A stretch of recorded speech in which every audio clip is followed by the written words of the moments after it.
Hoq, kur flasin për xhenetin, gjithmonë hoxhallar kur flasin, shpesh e hasin një koment, ku thojnë pralla arabe. Ju po flisni pralla arabe.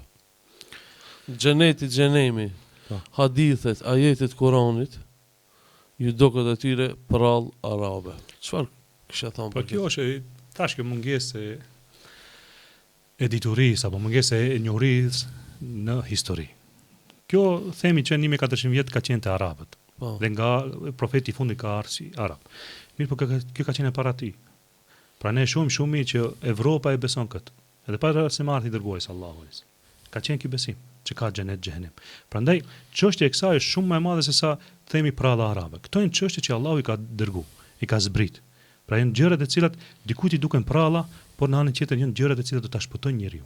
Çto pralla që ato i quajnë pralla, janë zbritur nga Zoti i gjithësisë, që nëse i pyet disa prej tyre ato e besojnë Zotin. Pra e besojnë Zotin, ne e besojmë thot Zotin, por nëse ti e beson Zotin, duhet ta ndëgjosh dhe ta shohësh se çka ka porositë e Zotit. Nuk mjafton vetëm besimi i Zotit. Prandaj, ai njeriu i cili beson Zotin dhe thotë janë pralla arabe, ai ka problem. Sepse ai njeriu i cili e beson Zotin duhet ta shohë ky Zoti a ka lënë ndonjë mesazh për ta. A kërkon diçka?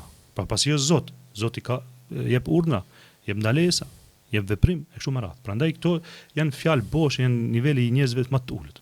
Për thonë pralla arabe për diçka që është vërtetuar, që është Kurani, domethënë mrekulli sot edhe derisa të ngritet nga ana e Allahut. Është mrekulli që Allahu i sfidon aty jo një sure, jo një ajet.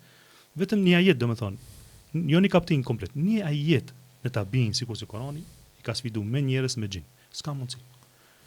Pra kjo është mrekullim vetë. Edhe tash bile këto zbulimet e reja çka bëjnë, çka janë tu dal, që vetëm e verifikojnë. Këto në nuk varet në prej tyre. Ne besim Allah, ne besim Kur'anin ashtu si ka zbrit. Po. Ne na mjafton ajo që është nga ana e Allahut. Mirë po, mrekulli që tregon se është mrekulli, Kur'ani është një që nuk ka ndryshuar. Që 1450 vjet. Dhe çka? Edhe ai sfidimi vlen prej kohën e pejgamberit deri sot vlen. Ai sfidim. Nuk ka mundësi mendja e njeriu e kufizuar të sjell diçka të ngjashme si ai. Sepse janë gjëra fjalë që ne i kuptojmë. Janë fjalë që i përdorim ne për ditë ndoshta.